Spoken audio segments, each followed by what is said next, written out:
Good evening, dear students. So, let us continue our discussion on the gender, state and the family.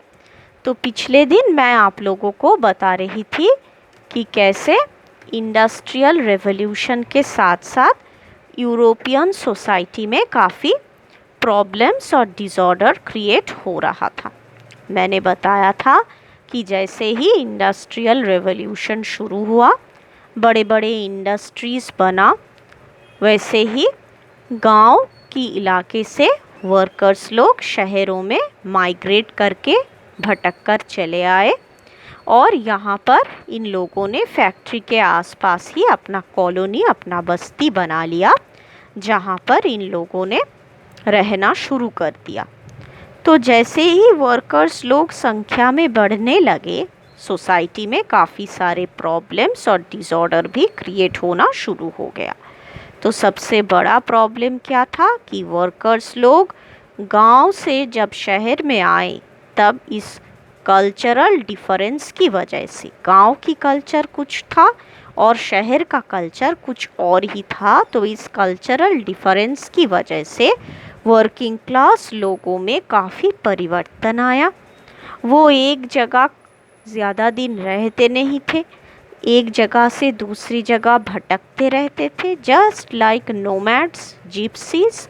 और ऐसा करने में समाज में काफ़ी प्रॉब्लम्स शुरू हुआ, जैसे मैरिज का जो इंस्टीट्यूशन वो टूट गया और उसके साथ साथ रास्ते पे, सड़क पे जो वर्कर्स रहने लगे, वो भी काफ़ी सारे disorder, law and order problem create करने लगी।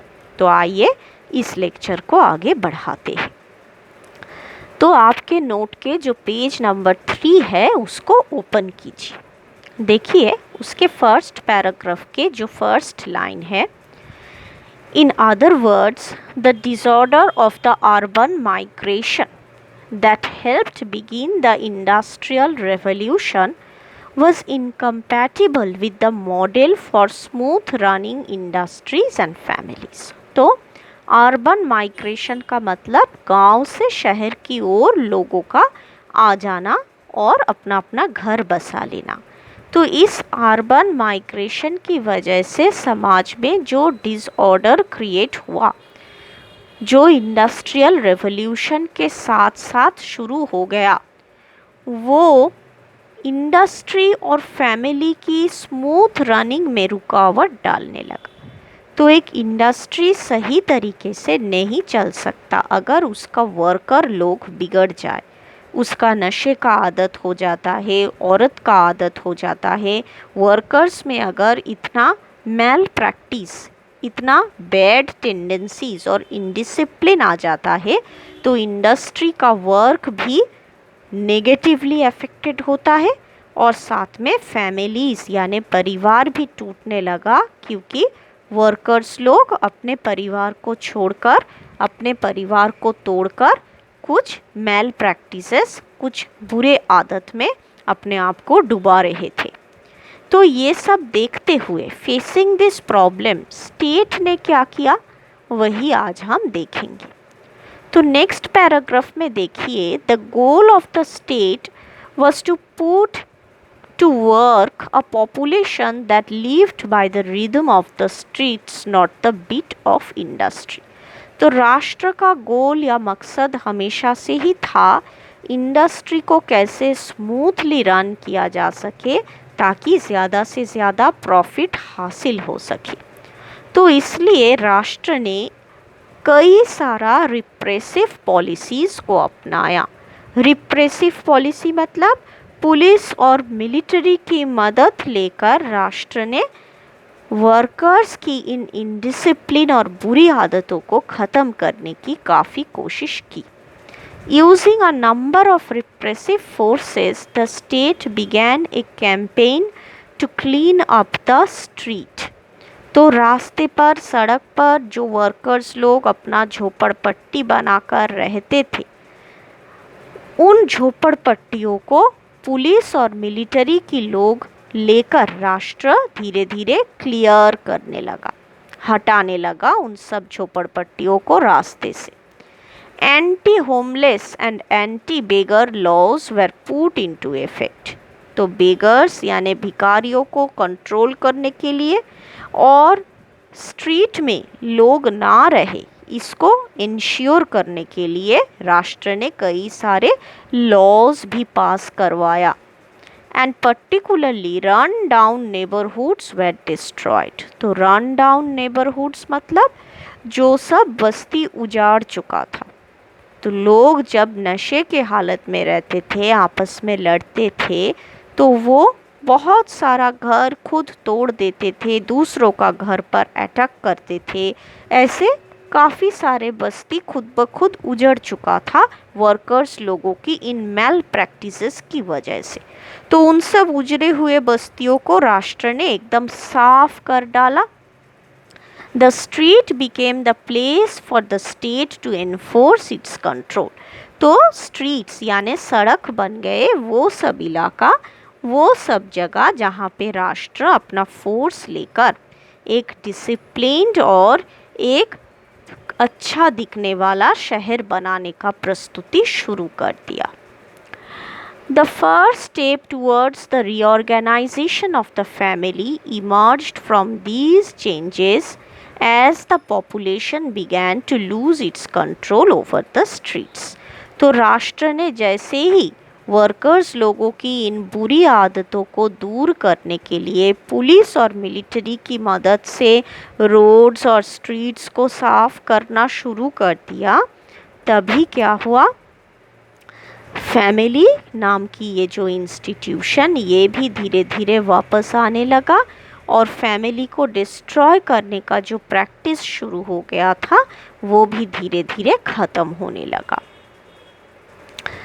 The reorganization emphasized and enforced the difference between public and private spaces. तो राष्ट्र ने कुछ ऐसा लॉज बनाया, कुछ ऐसा कानून बनाया जिसकी वजह से लोग प्राइवेट और पब्लिक में डिफरेंशिएट करने लगे। तो प्राइवेट क्या है, अपने घर के अंदर अपने फैमिली के अंदर जो भी किया जा सकता है वो है प्राइवेट, और पब्लिकली रास्ते पर जो करना है वो होगा पब्लिक। तो रास्ते पर जो हम करते हैं वो हम घर में नहीं करेंगे, और ठीक उसी तरह घर के अंदर हम जो करते हैं कभी रास्ते पर वो नहीं करेंगे। तो ये जो पब्लिक और प्राइवेट के अंदर फ़र्क, ये वर्कर्स लोगों को धीरे धीरे समझाने लगा राष्ट्र, ताकि उनका इनडिसिप्लिन, उनकी बुरी आदतें जल्द से जल्द ख़त्म हो जाए।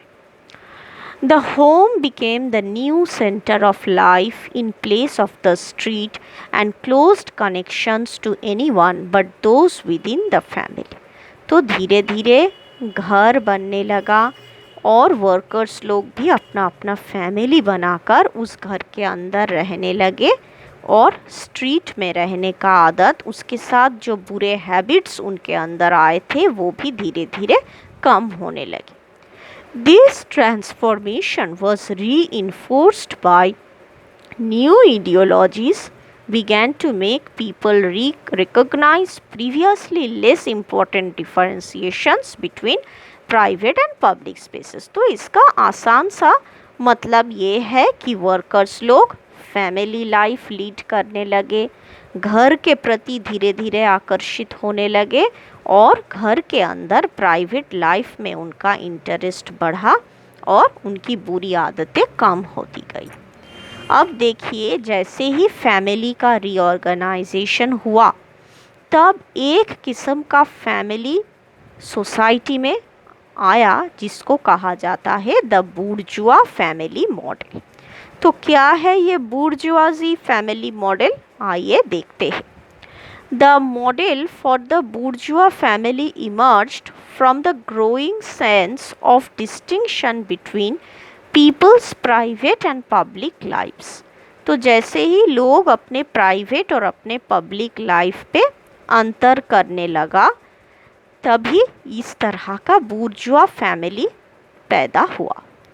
Public life was recognized as everything that happened outside the family, in politics, careers, religious activities, etc. तो पब्लिक लाइफ को उस वक्त कैसे डिफाइन किया गया कि पब्लिक लाइफ है वो सब कुछ जो फैमिली के बाहर चलता रहता है।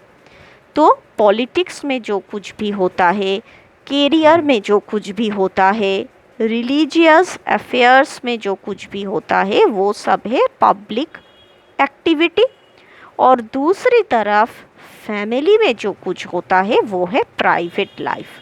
तो private life was considered to include everything that had to do with parenting and married life. तो प्राइवेट लाइफ मतलब वो लाइफ जो फैमिली से संबंधित है, जिस लाइफ में मैरिज यानी शादीशुदा ज़िंदगी लोग जीते हैं, जिसमें बच्चे पैदा किए जाते हैं और बच्चों का देखभाल किया जाता है। Within the sphere of private life, the responsibilities involved in the maintenance of the nuclear family were divided based on gender। तो देखिए, जैसे ही लोगों को पता चला कि फैमिली इज़ समथिंग प्राइवेट और न्यूक्लियर फैमिली बना। न्यूक्लियर फैमिली का मतलब आप सब जानते हैं, जिसमें पति पत्नी और उनके बच्चे रहते। नेचुरली जो वर्कर्स लोग गांव छोड़कर शहर में आ रहे थे रहने के लिए, उनके साथ उनके परिवार के दूसरे लोग तो नहीं आ पा रहे थे, बस उनके पत्नी और उनके बच्चे उनके साथ आ रहे थे। तो जिस फैमिली में पति पत्नी और बच्चे रहते हैं उसे कहते हैं न्यूक्लियर फैमिली। तो इस न्यूक्लियर फैमिली में धीरे धीरे काम का बंटवारा, डिवीजन ऑफ लेबर होने लगा on the basis of gender, यानी मर्दों का काम क्या क्या है और औरतों के काम क्या क्या है, वो सब धीरे धीरे डिसाइड होने लगा। द फैमिली दस became a private and autonomous unit. Private का मतलब आप जानते हैं पर्सनल, अपना व्यक्तिगत, और ऑटोनोमस का मतलब इंडिपेंडेंट, आज़ाद। तो फैमिली बनने लगा प्राइवेट और independent unit, isolated from the outside world, यानी बाहर की दुनिया से पूरी तरह से आइसोलेटेड, अलग होकर फैमिली रहता था, बाहर की दुनिया से इनका कोई संबंध नहीं। And self sufficient in terms of affection. Affection का मतलब स्नेह, प्रेम, प्यार, केयर, इन सब के मामले में फैमिली खुद ही सेल्फ सफिशिएंट बन गई। इसको पब्लिक लाइफ की कोई मदद की ज़रूरत नहीं पड़ी। The bourgeois family model dictated that a women's primary and natural role was that of a wife and mother. तो बूर्जुआ फैमिली के मॉडल अनुसार एक वुमन, एक औरत की पहला और स्वाभाविक भूमिका है एक माँ की भूमिका, एक वाइफ, एक पत्नी की भूमिका। The ruling class viewed this system to be a guarantee of prosperity and social order। तो रूलिंग क्लास कौन थे बताइए? जैसे ही इंडस्ट्रियल रेवोल्यूशन शुरू हुआ, यूरोप फ्यूडल सोसाइटी से बाहर निकालकर धीरे धीरे बूर्जुआ सोसाइटी यानी इंडस्ट्रियल कैपिटलिस्ट सोसाइटी में कदम रखा, तब रूलिंग क्लास कौन बन गया? बूर्जुआ क्लास यानी कैपिटलिस्ट क्लास। तो कैपिटलिस्ट क्लास ने इस जेंडर बेस्ड रोल को फैमिली में क्यों डाल दिया? ताकि फैमिली में डिसिप्लिन रहे, और अगर फैमिली में डिसिप्लिन रहेगा तो बाहर यानी पब्लिक लाइफ में भी डिसिप्लिन रहेगा और इंडस्ट्री ठीक ठाक चल पाएगा, प्रोडक्शन ठीक ठाक हो पाएगा, प्रॉफिट यानी कि मुनाफा ज़्यादा से ज़्यादा होगा। The privatization of the family and the model for the bourgeois family were enforced by the state. तो ये जो बूर्जुआ फैमिली, ये जो प्राइवेट फैमिली, ये सब कैपिटलिस्ट सोसाइटी और कैपिटलिस्ट क्लास द्वारा बनाए गए मॉडल्स है। Indeed, the state implemented laws and policies that worked directly to mold families। तो स्टेट ने कुछ लॉज बनाया, कुछ पॉलिसीज़ बनाया जो कि फैमिली को मोल्ड करने के लिए यानी कि फैमिली को शेप करने के लिए, एक फैमिली को अच्छा आकार, एक अच्छा शेप देने के लिए बहुत ही यूज़फुल बन गया। These policies were put into practice by the government and public, private, secular and religious agencies who were all directly influenced by the state. तो फैमिली कैसा होना चाहिए, मैरिज का रूल्स कैसा होना चाहिए, मैरिज के बाद बच्चों का पालन पोषण के लिए कौन कौन सा नियम विधि समाज में रहना चाहिए, माँ बाप जब बूढ़े हो जाते हैं तो बच्चों का उनके प्रति क्या दायित्व कर्तव्य आता है, ये सब राष्ट्र ने अपने लॉज के ज़रिए डिसाइड कर दिया ताकि फैमिली स्मूथली चल सके और इन टर्न इंडस्ट्री और प्रोडक्शन भी डिसिप्लिन्ड वे में, स्मूथ वे में चल सके। The state functioned as a centralizing force and also as a source of funding and services for those private organizations. तो जो सारे private organisations, secular organisations, religious agencies, ये सब फैमिली को डिसिप्लिन करने में लगे हुए थे, उन सब को मदद कर रहा था स्टेट। तो आप हमसे पूछ सकते हैं कि पब्लिक ऑर्गेनाइजेशंस क्या है जो राष्ट्र को मदद कर रहा था फैमिली को शेप करने के लिए। तो मैं आपको बता दूं, प्राइवेट इंस्टीट्यूशंस मतलब कुछ प्राइवेट ऑर्गेनाइजेशंस, कुछ प्राइवेट ऑफिसेस। सेक्युलर एजेंसीज मतलब कुछ नॉन रिलीजियस एजेंसीज, हो सकता है कोई इंटरेस्ट ग्रुप, कोई प्रेशर ग्रुप जो फैमिली को शेप करने में, डिसिप्लिन करने में मदद कर रहा था।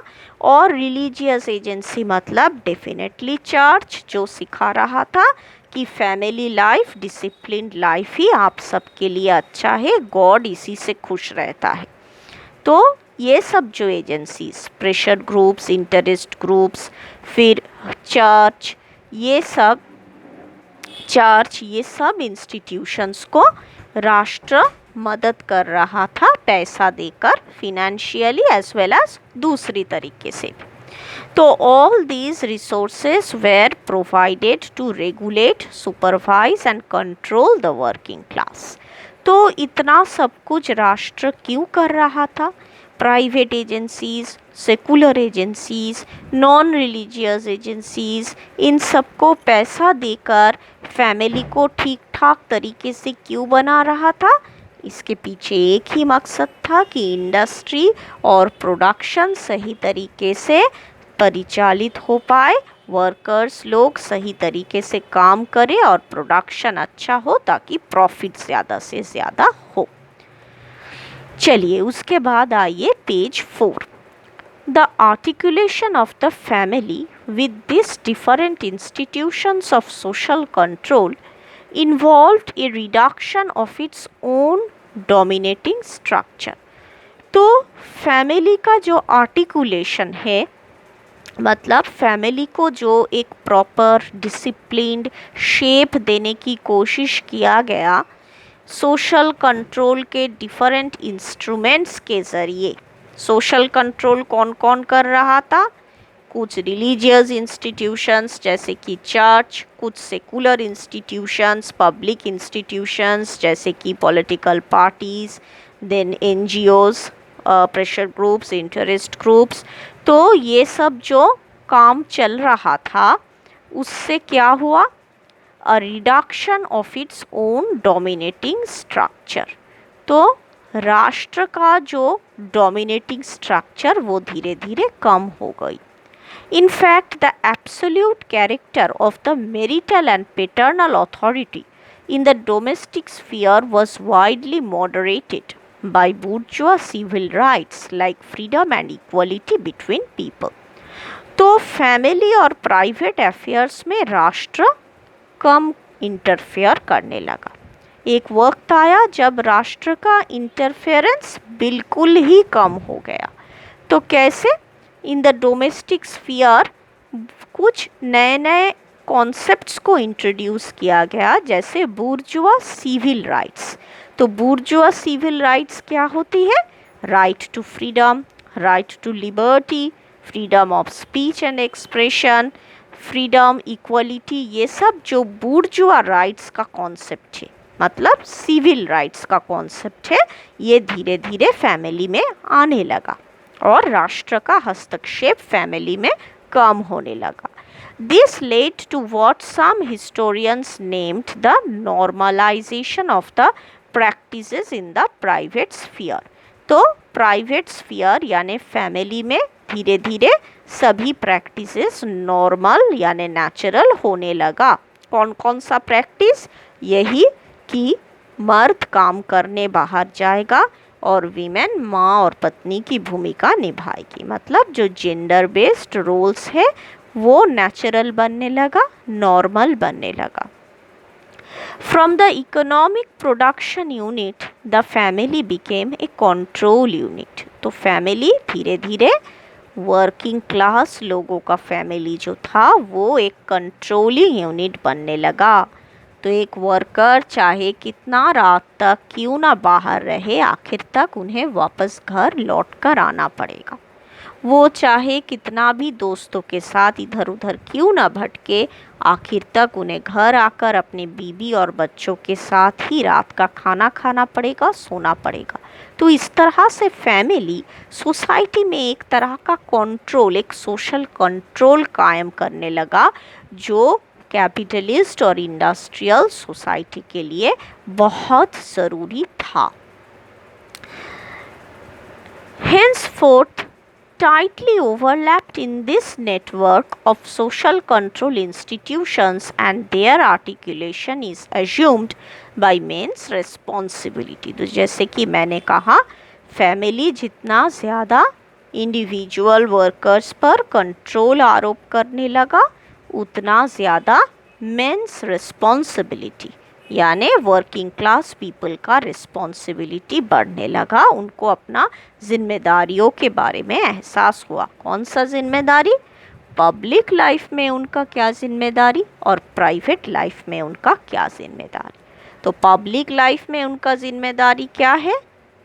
ठीक तरह से प्रोडक्शन में शामिल होना, इंडस्ट्री में अच्छी तरह से डिसिप्लिन्ड वे में काम करना. और प्राइवेट लाइफ में रिस्पॉन्सिबिलिटी है रोज़गार करके, इनकम करके अपने बीवी बच्चे और परिवार को पालना. Another consequence of industrial development was that the demand for large amount of manual labor called upon women and children to enter the workforce in factories. तो क्या हुआ? इस इंडस्ट्रियल डेवलपमेंट की वजह से यूरोप जैसे जैसे कैपिटलिस्ट सिस्टम ऑफ प्रोडक्शन की गिरफ्त में आ गया, तब मैनुअल लेबर यानी फिज़िकल जो मेहनत उसकी ज़रूरत बढ़ती रही. और इसकी वजह से सिर्फ मेन यानी मर्द लोगों से ही प्रोडक्शन नहीं चल रहा था, मर्द के साथ साथ औरत यहाँ तक कि बच्चों का जो शारीरिक श्रम उसका भी ज़रूरत आ पड़ी. This event coincided with the birth of modern feminism towards the beginning of the 19th century. तो देखिए, जिस दिन से वीमेन यानी औरतों को घर का काम संभालने के बाद इंडस्ट्री और प्रोडक्शन का काम संभालना शुरू करना पड़ा, उसी दिन से यूरोप में मॉडर्न फेमिनिज्म का दिन शुरू हो गया. तो आप देख रहे हैं कैसे औरत का रोल प्राइवेट से धीरे धीरे पब्लिक में आ रहा है. पहले उनका काम था सिर्फ फैमिली को संभालना यानी प्राइवेट स्फीयर में उनका एक्टिविटी सीमित था. लेकिन अब क्योंकि इंडस्ट्रियल प्रोडक्शन बढ़ने लगा तो उनकी जो मेहनत उसका ज़रूरत पब्लिक लाइफ यानी इंडस्ट्रियल प्रोडक्शन में भी महसूस हुआ, जिस वजह से औरतों को घर के बाहर निकालकर पब्लिक लाइफ यानी इंडस्ट्रियल प्रोडक्शन में भी शामिल होना पड़ा. During this era, the feminist discourse primarily focused on pointing out the physical and emotional consequences of working both in the home and also at a factory. तो इसी वक्त से औरतों को और भी ज़्यादा फोकस करना पड़ा अपने फिज़िकल और इमोशनल कॉन्सिक्वेंस के ऊपर. तो फिजिकल एंड इमोशनल कॉन्सिक्वेंसेस का मतलब क्या है? कॉन्सिक्वेंस मतलब परिणाम, इफेक्ट, रिजल्ट। तो जैसे ही वुमेन लोगों को घर के साथ साथ बाहर भी इंडस्ट्री में काम करना पड़ा, उसका एक इमोशनल और एक मेंटल इफेक्ट औरतों पर होने लगा। तो उस इफेक्ट को यहाँ पर फिजिकल और इमोशनल consequences कहा जा रहा है। The hours of work are too long, salary is too low, it is too difficult to accumulate a dowry, to find a solvent husband and to take care of children। तो देखिए, औरत जैसे ही घर के बाहर कदम रखा और फैक्ट्री में, इंडस्ट्रियल प्रोडक्शन में हिस्सा लेने लगे, औरतों का एक्सप्लॉयटेशन शुरू हो गया। एक मर्द जो काम कर रहा है, जब वही काम एक औरत करने लगी, तो एक मर्द को जो सैलरी, जो पैसा देना पड़ता था, औरत को उससे कई कम सैलरी दिया गया। ऊपर से hours of work are too long. क्यों? क्योंकि औरत को तो सिर्फ फैक्ट्री में ही नहीं, अपने घर में भी काम करना पड़ रहा है। घर में भी सुबह 4 बजे उठकर रोटी पकाकर, टिफ़िन बनाकर, सब कुछ साफ सफाई करके निकलना पड़ रहा है। फैक्ट्री में भी 12 घंटे काम करना पड़ रहा है और फिर घर वापस आकर फिर से रात का खाना बनाना, बच्चों को सुलाना, बच्चों को खिलाना, ये सब भी करना पड़ रहा है। तो आवर्स ऑफ वर्क नेचुरली बहुत ज़्यादा बढ़ गया। ऊपर से जो सैलरी आ रहा है वो इतना कम है कि अगर एक औरत चाहे कि वो अच्छे घर में शादी करेगी, तो उसके लिए डाउरी यानी दहेज देना पड़ेगा, जिसका पैसा औरत के पास नहीं है। क्योंकि फैक्ट्री से जो सैलरी वो अर्न करके ला रही है वो इतना कम है कि वो फैमिली को पाल पोसने में ही ख़त्म हो जा रहा है। तो डाउरी देने के लिए पैसा नहीं, मतलब अच्छा हस्बैंड भी नहीं मिल रहा है, तो फैमिली लाइफ भी औरतों का धीरे धीरे डिटोरिएट करने लगा, बदतर होने लगा। तो इन सब का एक फिजिकल और एक साइकोलॉजिकल, एक मेंटल एक इफेक्ट, एक प्रभाव औरतों पर पड़ने लगा। To relieve the hardships of working women, the ruling class enforced the bourgeois model of domesticity and conjugality by making government assistance programs for the working class one of their priorities। तो काम की जगह पे औरतों को ज़्यादा तकलीफ़ और मुश्किलों से गुज़रना ना पड़े, इस बात को निश्चित करने के लिए सरकार ने क्या किया? कुछ ऐसा लॉज लाया जिससे कि औरतों को काम करने में सुविधा हो। तो बुर्जुआ मॉडल ऑफ डोमेस्टिसिटी मतलब क्या? घर में वीमेन को क्या क्या काम करना चाहिए? कॉन्जुगलिटी मतलब उनका अपना हस्बैंड के साथ क्या रिलेशन होना चाहिए, इन सब बारे में भी राष्ट्र ने कुछ नियम विधि बना दिया। और साथ में वीमेन लोगों के लिए कुछ गवर्नमेंट असिस्टेंस प्रोग्राम्स बनाया, जैसे कि वर्क प्लेस में काम करने पर औरतों को इंश्योरेंस का सुविधा मिलेगा, हेल्थ मेडिक्लेम मिलेगा। अगर कोई वुमेन काम करते करते अस्वस्थ हो जाता है, बीमार हो जाती है, तो राष्ट्र ही उसकी इलाज का खर्चा उठाएगा। ऐसा कुछ सोशली बेनिफिशियल यानी कि कुछ असिस्टेंस प्रोग्राम सरकार ने बनाया। Indeed, children were obliged to go to school and forbidden from being vagrants। तो अगर एक औरत काम करने जाएगी तो उसके बच्चों का देखभाल कौन करेगा? तो नेचुरली स्टेट ने इसके लिए बच्चों के लिए स्कूल्स का बंदोबस्त किया, जहाँ बच्चे सुबह से शाम तक, जब तक एक औरत काम करेगी, बच्चे वहाँ स्कूल में रहेगा ताकि उसका देखभाल स्कूल के स्टाफ ही कर ले। They were put under maternal surveillance and were under the vigilance of social workers। तो बच्चों को स्कूल में जो टीचर लोग पढ़ाते थे उन्हीं के नज़रदारी में रखा गया, और साथ में कुछ सोशल वर्कर्स को भी स्कूल अपॉइंट करने लगा, जो बच्चों को खिलाने पिलाने का और देखभाल करने का काम करने लगा। To women, legitimate union and procreation, home assignment, housework responsibilities and children's education were imposed।